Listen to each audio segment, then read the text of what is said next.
Je pense que c'est là parce que le premier homme a dit cela, tout le monde rentre dans ça. Mais pourquoi tu es maintenant né dans un nouveau royaume? Tu ne dis pas les paroles du nouveau royaume. C'est étonnant, hein? Si c'est ton ancêtre là, mes ancêtres ont dit ça, les grands-parents ont dit ça. Maintenant tu es né de nouveau. Toi tu ne changes pas de langage. Dans le royaume des cieux, tu continues à dire les paroles du royaume de Satan. Regarde comment tu es déséquilibré. Les paroles du royaume de Satan ne peuvent pas faire vivre quelqu'un dans la victoire dans le royaume des cieux. Dans le royaume des cieux, il y a ses paroles. Le royaume des cieux a ses gestes. Le royaume des cieux a sa manière de vivre. Et tu ne peux pas vivre deux vies. Tu es un homme séparé. Tu deviens, comme on dit, un schizophrène. Tes comportements contredisent ta manière de penser. Et tu as des problèmes. Oui. Tu ne peux pas suivre Dieu. Quand on te dit ça là, bon, on dirait c'est vrai, mais. Tout le temps, il y a le mais. Un gars qui vit de mais. Mon frère, il peut aller loin. Il dit, fais attention à tes paroles. Du fruit de tes paroles, tu rassasies ton corps. Ah, ça veut dire quoi?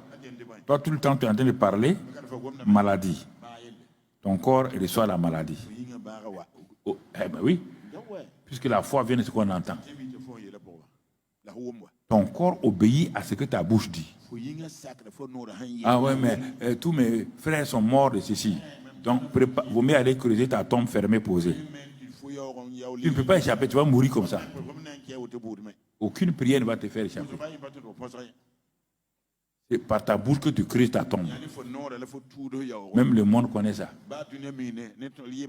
Adam et Ève ont creusé leur tombe avec leur bouche, le fruit de leur bouche. Akan a creusé la tombe de toute sa famille, Akan, avec les paroles de sa bouche. Dathan, Coré, Abiram, avec leurs paroles, ils ont creusé leur tombe et ils ont été enterrés vivants. Tout Israël qui est sorti de l'Égypte par la puissance de Dieu, par les signes et les prodiges, Dieu dit, et dit à ton peuple Moïse, dis-leur de ne pas parler au hasard. Ce que j'entends, ce n'est pas bon. Chaque fois, il dit, on va mourir au désert. On va mourir au désert. On sera enterré au désert. Arrivé à un moment donné, dans Nombre 14, versets 26 à 30, Dieu arrête Moïse, il dit, bon, venez, viens là. C'est bon, on est arrivé. C'est bien. Maintenant, voici le verdict. Je les ai conseillés. Je les ai conseillés par toi. J'étais envoyé pour leur parler. Mais ils t'ont insulté, ils t'ont maltraité à cause de leurs paroles là. Il dit, dis-leur que lui, moi Dieu le vivant,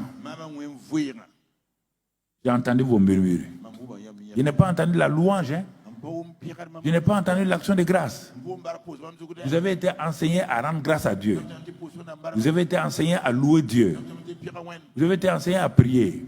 Mais vous avez mis tout ça de côté. Vous avez utilisé votre propre langage. Il dit, dis-leur que je vous ferai ainsi que vous avez parlé à mes oreilles. Ce n'est pas Satan, hein? C'est moi-même Dieu. Je vais vous tuer dans le désert là, puisque vous avez dit non. Pas jouer, hein? Il les a tous tués. Il dit, vos enfants vivront, mais vous allez mourir. Je vous ferai textuellement, comme vous avez dit. Vous voulez la mort, non? Je vous ai exaucé. Votre prière, c'est la mort. Votre prière, c'est la mort. Je vous exauce. Ils sont tous morts au désert, sauf deux qui avaient un langage différent, Caleb et Josué. Alors, quel est ton langage? Parole de sagesse ou bien murmure? Toute la question est là. Tes paroles n'ont rien à voir avec ton mari ou ta femme. L'abondance du cœur que la bouche parle. Ce n'est pas de l'abondance des paroles de ton mari. Ce n'est pas de l'abondance des paroles de ta femme. Non. C'est de l'abondance du cœur. S'il y a l'eau dans ton cœur, c'est l'eau qui sort par ta bouche. S'il y a l'alcool dans ton ventre là, tu n'as qu'à boire, tu n'as pas bu, mais quand tu veux, c'est de l'alcool qui sort. Il ne faut pas cacher ça. Donc, tu comprends? Il faut aller. La parole de sagesse va te faire asseoir sur ton trône. Est-ce que tu comprends ça? Oui, mon frère. Regardez autre chose. Dans Proverbe 18, verset 4. Quand on regarde ces choses-là, Proverbe 18, verset 4, ouais, c'est ça? Verset 4. On te montre que les paroles de la bouche d'un homme sont des eaux profondes. Et la source de la sagesse est un quoi? Un torrent qui jaillit. Voilà ce que Dieu nous a donné. Si je dis des paroles de sagesse, paroles de sagesse, c'est des paroles qui sont alignées sur la parole de Dieu. La parole de sagesse donnée par le Saint-Esprit, c'est une intervention donc surnaturelle d'une parole dans une situation précise. Là, tu ne contrôles pas. C'est le Saint-Esprit qui manifeste ça. Mais toi, Dieu a mis dans ta bouche, il t'a donné une langue exercée. Il t'a donné des paroles de vie. Dieu dit, ce sont des eaux profondes. C'est un torrent. Mais tu refuses. Tu veux dire n'importe quelle parole. Va dans le verset. Si tu ne comprends pas, on va aller dans le verset 6. Allons au verset 6. Allons au verset 6. Regardez, les lèvres de l'insensé. Tu as vu? Au lieu d'apporter des eaux profondes, les lèvres de l'insensé se mêlent aux querelles. Et sa bouche provoque les coups. Tu vois, tu entends? Allons jusqu'au verset 8. La bouche de l'insensé cause sa ruine, et ses lèvres sont un piège pour son âme. Les paroles du rapporteur sont comme des friandises. Elles descendent jusqu'au fond des entrailles. Regarde trois cas ici. Si on retourne au verset 6, regarde le premier cas. Qu'est-ce qu'on dit? Les lèvres de l'insensé se mêlent aux querelles et sa bouche provoque les coups. Femme, je vais vous m'arrêter là. Pourquoi vous êtes parfois battus? Et le mari est violent. Qu'est-ce qui a provoqué la violence? Toi, tu ouvres ta bouche, tu envoies le feu sur ton mari. Là, non, je dis ça d'abord aux femmes, parce que c'est ça. Elle est faible. Tu la vois comme ça, gringalette là. Mais quand elle ouvre sa bouche là, on dirait le cousin de Satan. Aïe! Comme ça là. Moi, tu peux me faire quoi? Je vais te montrer. Toi, tu vas montrer quoi? Et c'est pourquoi tu reçois des coups. Un papa, mon mari m'a battu. À cause de quoi? De ta bouche? Va changer ta parole. Je ne prie pas pour ça. Je ne prie pas pour une femme insensée qui se fait battre. Ça compte sur moi. Hein? Si tu restes même, je vais te battre. Ton mari t'a battu, ton papa t'a battu. Voilà. Ça, c'est mon évangile. Oh, on est fatigué ici. Ta bouche, c'est quoi? Quand toi, tu te Godzilla, non? Tu connais Godzilla? C'est un monstre, là. Quand on était jeune, quand il c'est le feu qui se fait. Quand toi, tu vas dans un endroit où les gens parlent bien, dès que toi, tu arrives, tu dis Haya, Haya. Les gens te disent Haya. Voilà la femme, là. On dit qu'elle se mêle aux querelles. Toi, tu n'étouffes jamais, tu n'éteins jamais le feu. Tu viens mettre du pétrole sur le feu. C'est pourquoi tu n'as pas d'amis. Tu te promènes seul. Ah, tu ne sais pas parler? La plupart des femmes ont des coups comme ça. Je ne condamne pas la femme. Hein.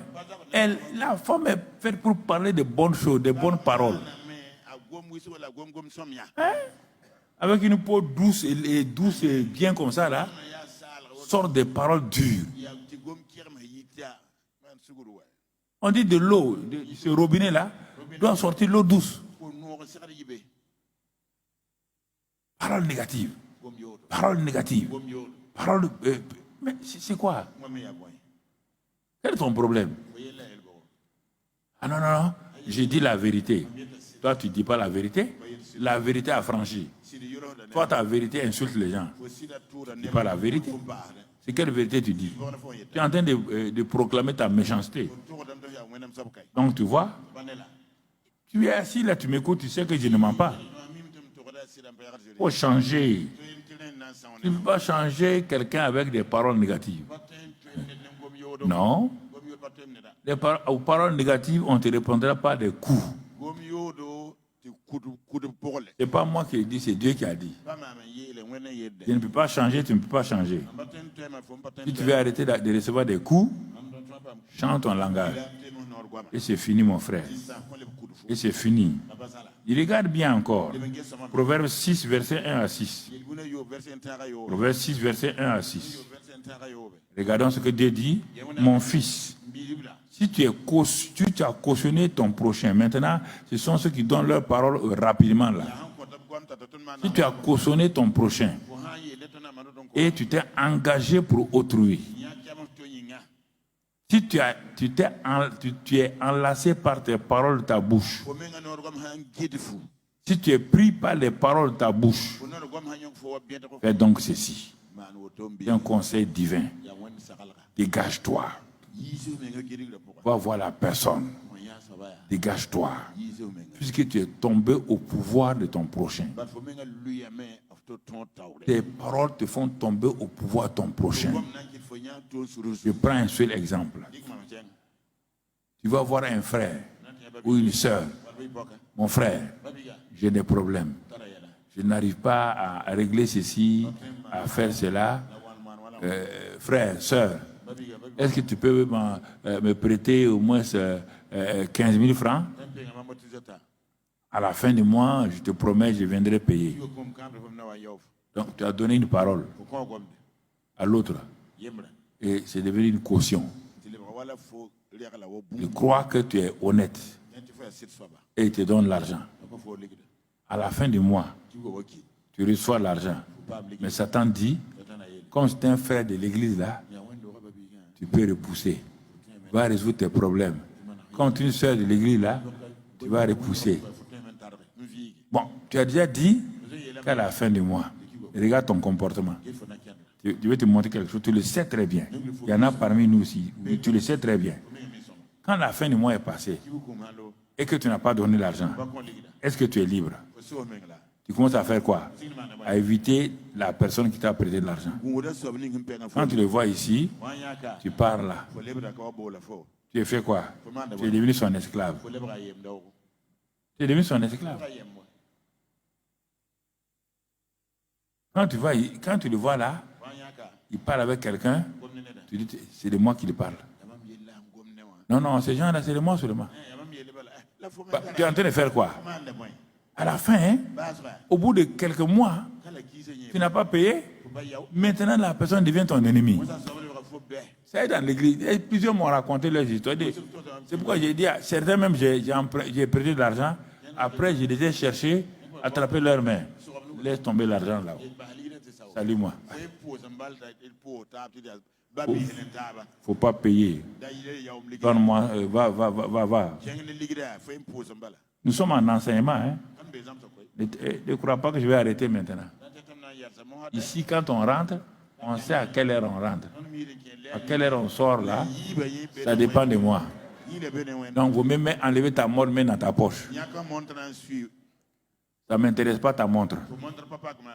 Quand tu t'assois devant la télévision, tu fais 3 heures. Tu ne regardes pas ta montre. Quand tu vas dans des concerts, tu ne regardes pas ta montre. Tu viens recevoir la parole de Dieu, tu veux regarder ta montre. Je m'en fous de ta montre.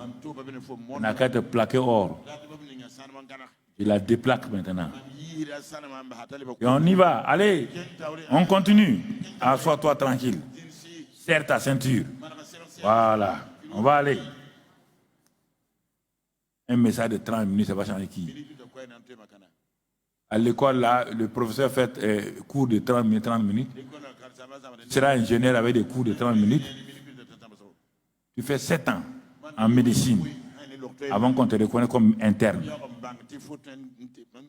Tu présentes ton doctorat. Tu as fait 8 ans. Ce n'est pas fini encore. Spécialisation.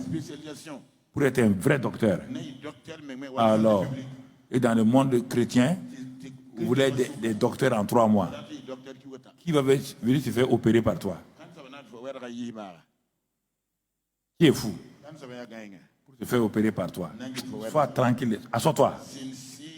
Oublie. Si tu as rendez-vous, oublie ça. Ouvre ton téléphone, dis rendez-vous reporté à cause de Papa Karambé. Envoie. Allez, reporte ton rendez-vous là. Et assois-toi tranquille. Oh. Il y a quoi? Vous jouez avec Dieu là, vous venez seulement. Dieu n'a qu'à me donner ça. Donc Dieu est un vendeur d'épices. Seulement 1 kilo de djaba, 1 kilo de marbatika, 1 kilo de viande hachée. Vous croyez que Dieu est comme ça? Allez, on continue. Qu'est-ce que la Bible dit?